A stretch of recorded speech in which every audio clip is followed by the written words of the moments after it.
Hi folks, Technivorous here. Welcome to my Cura playlist. Before we get started, hit that subscribe button so you can find your way back here. I update often. That said, as you may have noticed, Cura settings can be very simple or very in-depth. So I took the time to make a video about each section in the custom settings menu, and I'm going to quickly go over the important settings each section contains and briefly explain them. Are you ready? Good, let's go. This is Cura settings in 5 minutes or less.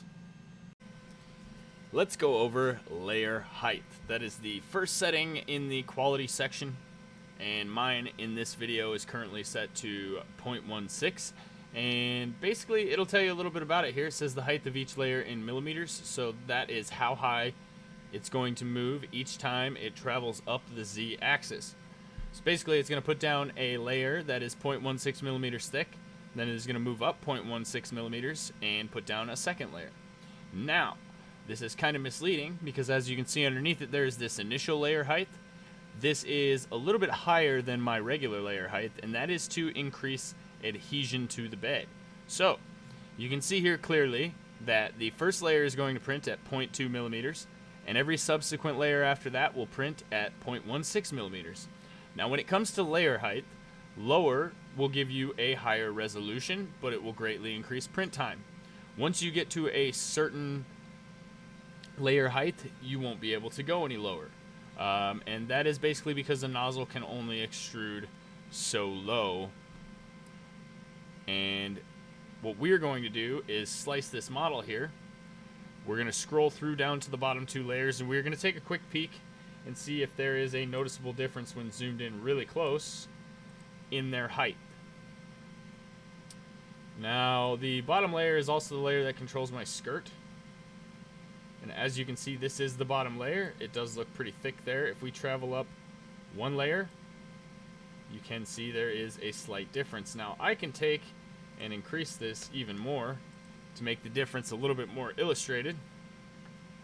But you definitely don't need a 0.3 millimeter layer height for your first layer unless you are printing at a lower resolution, such as 0.4 millimeters for a rough draft model. And I'm getting that funky error again that says unable to slice, so what we do is simply pick it up, let it drop to the build plate, and slice again.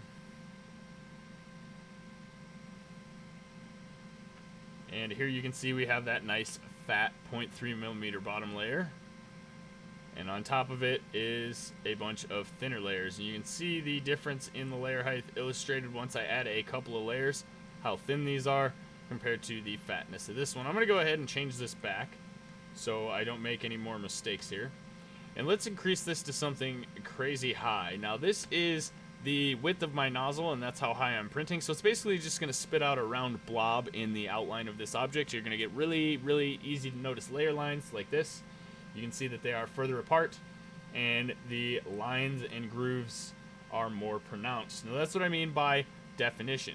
The lower the layer height, the more gradual the increase in height would be on, say, this plane right here, which would eliminate some of the blocky looking stair step action that we have here. So a lower layer height is going to lead to higher resolution.